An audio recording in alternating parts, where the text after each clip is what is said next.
Hello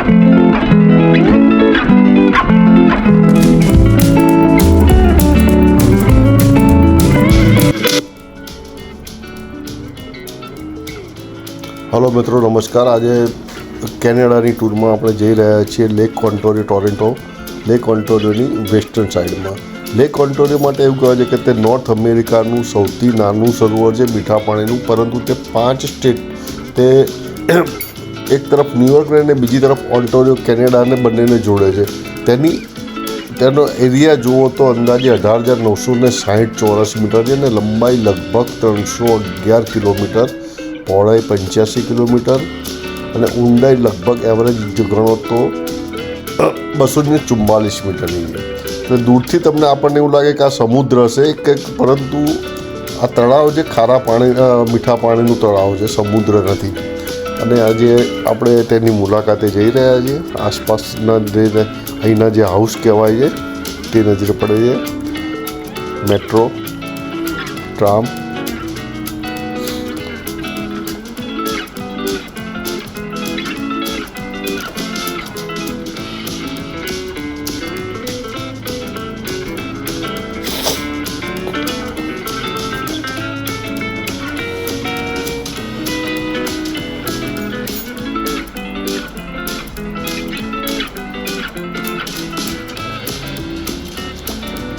અહીં રસ્તે ચાલતા એક વસ્તુ ખાસ ધ્યાનમાં લેવા જેવી છે કે જ્યાં પણ ખાલી સ્પેસ દેખાય છે ત્યાં લોકલ ઓથોરિટી દ્વારા લોન ઉગાડવામાં આવે છે, ગાર્ડનિંગ કરવામાં આવે છે અને બાકડા બેસવા માટેની વ્યવસ્થા, બેન્ચીસ પણ મૂકવામાં આવે છે.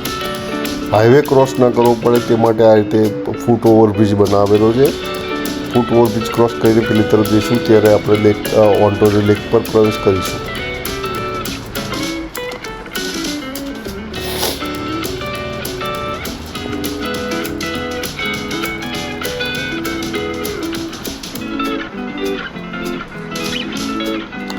ટ્રેન જે દેખાઈ રહી છે તે નાયગ્રા તરફ જઈ રહી છે, નાયગ્રા ફોલ્સ તરફ.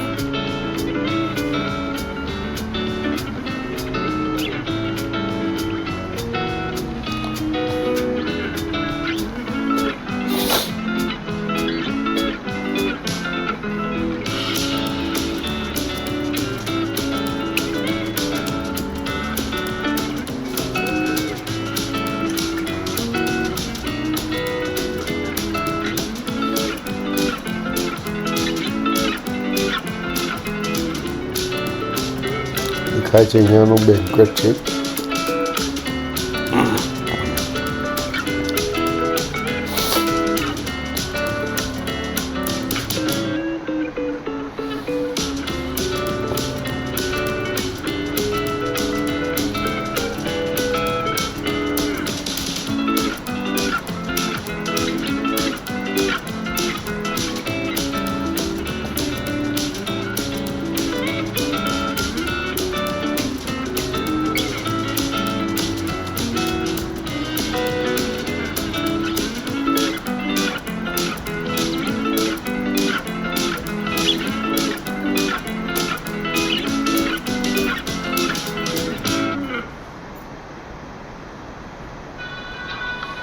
તો આપણે આવી ગયા છે લેક ઓન્ટારિયો લેક તરફ.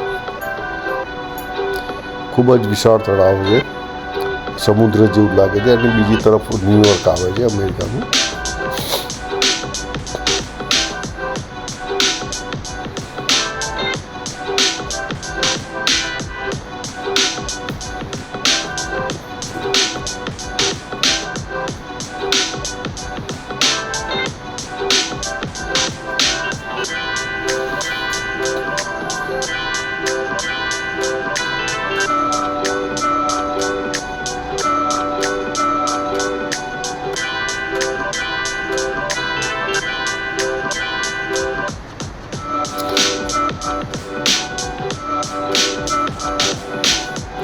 આપણે આવી જ રીતે રિવરફ્રન્ટ ડેવલપ કરવા પ્રયાસ કર્યો છે, પરંતુ રિવરફ્રન્ટની એક તરફની જમીનો જે છે તે આપણે ઓપ્શન કરીને ત્યાં કોમર્શિયલ બુક કરવા જઈ રહ્યા છે, જ્યારે અહીંયા તેટલી જ જગ્યામાં લોન ઉગાડીને સરસ મજાના બગીચાને ઝાડ તૈયાર કરવામાં આવ્યા છે.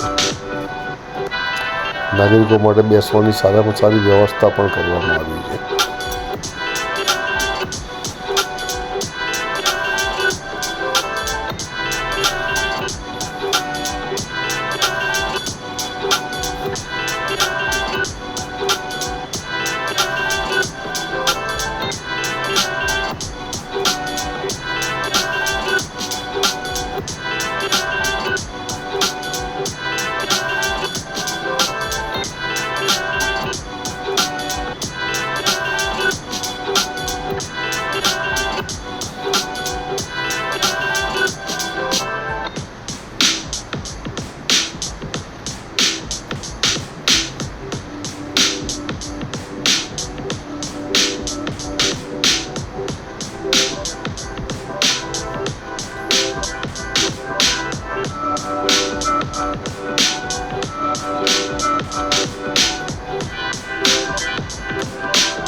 લગભગ સાંજના 7:30 વાગ્યાનો સમય થયો હશે અત્યારે.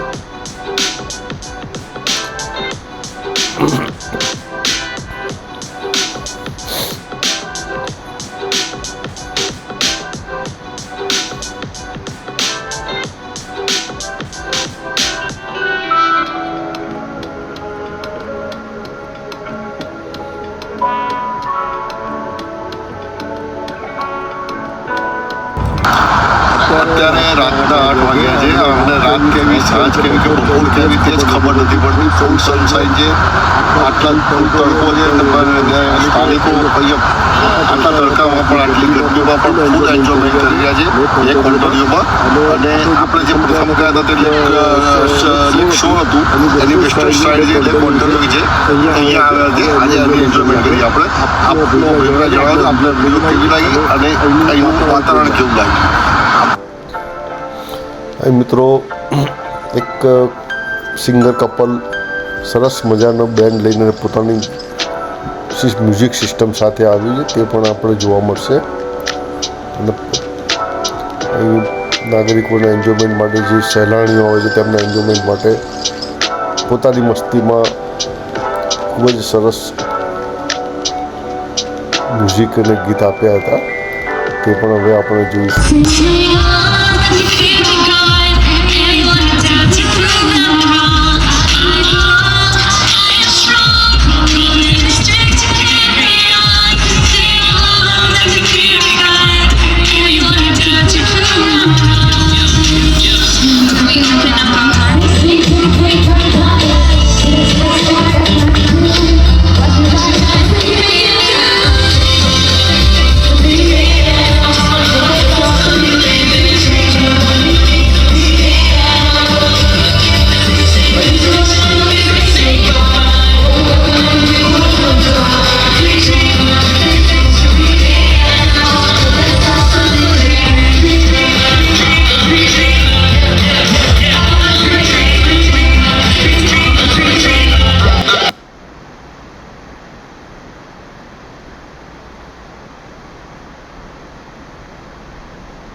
અહીં દરેક કોઈ પણ વ્યક્તિ પોતાના સ્વજનોની યાદમાં વૃક્ષ વાવી જાય છે અને તેનું જતન કરે છે તેમની મેમરી માટે.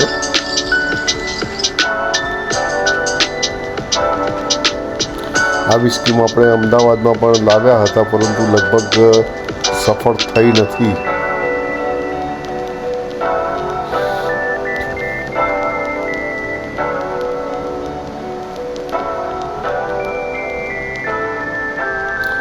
આ ટ્રેન નાયગ્રા તરફથી ટોરન્ટોમાં આવી છે.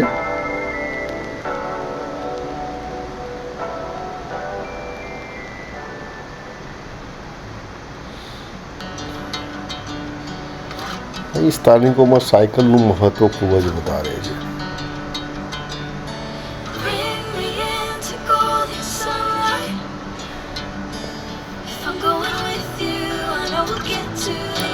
અમદાવાદમાં માય બાઇક પ્રોજેક્ટ નિષ્ફળ ગયો છે, પણ તેવો જ પ્રોજેક્ટ અત્યારે ખૂબ જ સક્સેસ છે. નાગરિકો ખૂબ જ ઉપયોગ કરી રહ્યા છે આનો.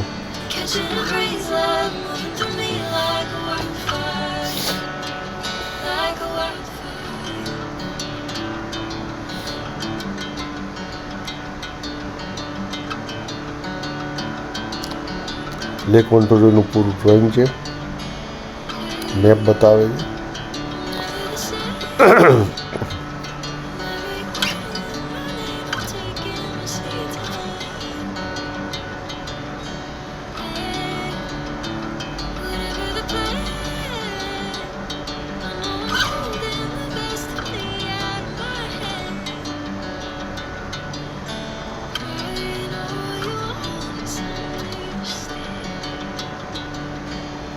આશા છે કેનેડાની વિડીયો આપણે પસંદ આવી હશે.